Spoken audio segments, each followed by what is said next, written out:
As a YouTuber, we get lots of emails from lots of companies wanting to put their product on my channel. Normally, we just ignore those emails, but this one was a little different. He just wanted to sit down, have a coffee, and show me a product that he created 8 years ago that he's still super proud of. He has a company called Overland Kitchens, and I thought I would let him share his story with you guys because he has a lot of great things to say about van life and overlanding. And that kitchen is pretty cool. My name is Al Smith. I own Overland Kitchens. This whole thing started because I was on a trip through the Arctic Circle with a buddy of mine off-road, and we were setting up kitchens all the time, and we realized about an hour and a half of our day was spent unpacking the rig, setting up kitchens, and then putting it all back so we could get back on the road because we were on the road every day.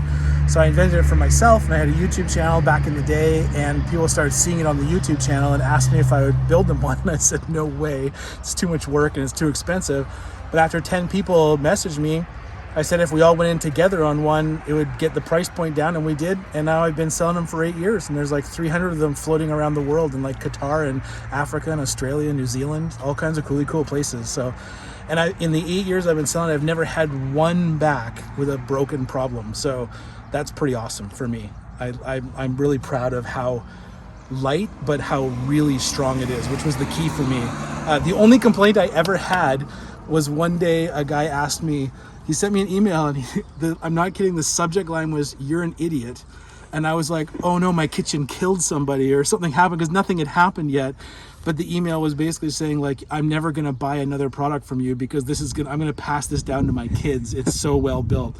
You know, and we did lots of really cool things with it that people don't even realize. I mean, even people who buy them probably don't know why I did stuff. But like, for example, all of it is riveted together. No welds, because then with the rivets, if you pop a rivet, you just drill it out and put a new rivet in. So I wanted the whole thing to be field maintainable so that people could be in the woods in the middle of nowhere up a mountain and still fix their truck. And even little things like in the drawers, these bolts inside the drawer are the exact same diameter as the rivets. So if you're out there and you don't have rivets, you can just pull one of these major things and stick it in here, and then you can still keep it together until you get back out of the woods.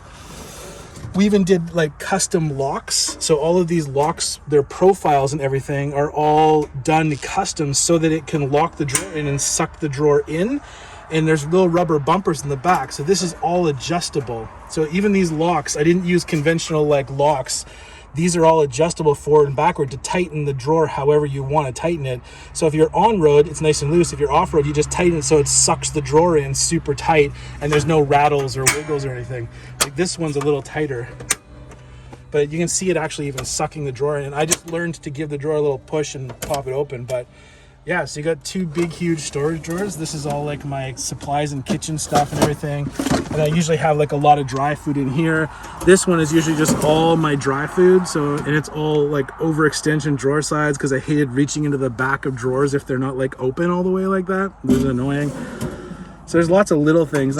I tried to design it because I think too much, but I tried to design it so that the prep surface that pulls out here is nice and big. It's got a big pot storage area, and then with this coming out, everything locks out because the last thing you want to be is like on a hill and stuff moving. And then this even locks out here as well, so the whole drawer locks out and won't go back in on you while you're cutting or cooking or anything like that. But I tried to design it kind of like a kitchen so you didn't have to move a lot. So your prep surface is here, your stove is here, and your fridge is here. It also slides down stuff so you can get everything out of your fridge. Super simple. Put it on your prep surface, and then you're just kind of cooking in here in this little L, and all your stuff is here, your silverware, your knives and everything. And then I purposely made the whole top of it, the whole thing is 100% food grade stainless, the entire kitchen. So you can sterilize everything, even inside the drawers and everything. But this becomes another place you can put just like hot pots and all kinds of stuff, so you don't have to worry about space while you're cooking. So, and then it was really important to me that I get it as light as possible because we all deal with gross vehicle weight on everything, right? So that's why I went with as thin a stainless as I could and bent it in a way that kept it structurally sound, but kept the weight down. So it's coming in at just over 100 pounds for the whole thing, which is really light for a full kitchen system. And you can see in the back, There's lots of like air vents and stuff cut into the sides, and that's designed because I read all the specs on the fridges, and I wanted to know how much airflow they need so you don't blow pumps and stuff like that. So it's contained but has enough airflow for the fridge, for all the compressors of the different fridges that you'd put in here and stuff like that. So it was a fun project that I built for me that turned into a product because other people appreciated kind of that weird amount of detail I put into it. Because it's like, it becomes a bit of a passion when you're building something for yourself, right? Like when it's yours, you feel like you want to make it as great as you can because you're going to be using it all the time. And that's what I did. Part of the cool reason it's made out of sheet metal too is my background. I was in an aerospace engineering company in my 20s. And so I had a lot of experience working with sheet metal and stress testing and stuff like that. So I actually designed all of the kitchen in 3D CAD and then vibration tested it in 3D CAD and like stress tested it and all kinds of stuff so I could get kind of all the perfect balances of materials. I think one of the things that is interesting for me, like I've been overlanding for a long time, is that I can take this in and out. There's only 2 quick releases and I can pull it and put it on the shelf in my garage. And I have some customers that even leave their fridge in their garage plugged in their fridge, so they can put their beer in their fridge. So they take it out and put it on the shelf, and it's still something useful in their house. And we do have a lot of guys with vans and stuff that are buying kind of just this prep surface pullout, and they'll put it like under the bed or that sort of stuff coming out the back. I haven't seen any out the side yet, but that's also an option as well. But all of these this is 2 different units, and they're just bolted together. So you can actually put them in and configure them however you want, put them in different vehicles. I have a lot of customers who have multiple vehicles, and they'll just put it in their caravan and go to the beach for the weekend, and they'll put it in their SUV and go climb a mountain, and so they can move the kitchen from vehicle to vehicle. So we also sell like all of it individually too. So if somebody wants just like this steel drawer, they can have the steel drawer. So they're not going to die. They're indestructible, these things. I mean, this kitchen, you're looking at the stainless on this, has been traveling for 8 years. And that to me is like, whenever I go to shows and stuff and I take my rig and I tell people that this is an 8-year, I don't change out my kitchen. This is the first one I built. It's number 1, and it's exactly the same as what I'm building today. But this is what a stainless steel prep surface looks like after being abused in the woods for 8 years and on lots of trips. And I mean, as you can see, it's like nothing's ever gone wrong with it.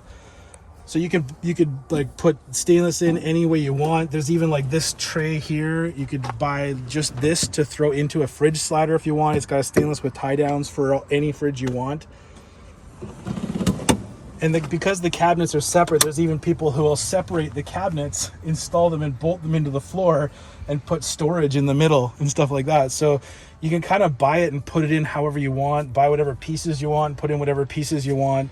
Yeah, the world is kind of, if it works for you, great. And I'm constantly lately designing a lot more new products because there's some new kind of vehicles that need stuff. Lots of guys with trucks are asking me for one big pullout for trucks. So we're working on that design right now. Some of the vehicles are a little too small for this to be in, like RAV4s and kind of like the Subarus and stuff like that. So we've got a smaller kitchen coming to service those people as well.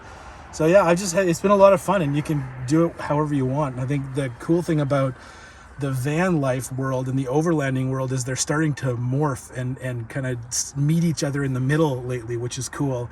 I think that kind of started with the whole Sportsmobile brand kind of really driving their 4-wheel drive camper vans into the world. But now we're seeing this uniting of kind of what van life and what overlanding really is. Because at the end of the day, overlanding just means you're based out of a vehicle traveling the world. That's it. It doesn't have to be on top of a mountain. It doesn't have to be super challenging trails. It can be anywhere. It can be anything. And so I think that's really cool that those two communities are starting to come together. And I think you're going to see cool new products from that. You're going to see cool new adventures from that. You're going to meet cool people kind of from both places, kind of like, meeting Chrome. It's been really cool to just kind of talk about overlanding and the differences between what we're doing, but also the similarities in what we're doing. So I think there's some really cool overlap, and I just get excited about travel. I just get excited about new products and inventing things and stuff. So I'm always excited to talk to anybody. One of the coolest things too is when you're traveling in rigs is I think the less time you spend doing things, the more time you get to spend doing cool things. So like when I talked about setting up being quick and all that stuff, by the time we roll into a campsite, I can roll the kitchen out and light the stove and start heating some stuff up while I quickly pop the tent, which goes up in like 2 seconds, put the ladder out, and now we're camping ready and we're eating before anything. So we then go off wandering and stuff like that. So I think making sure that your rig is fast and easy to set up when you arrive somewhere just makes it way more enjoyable for you.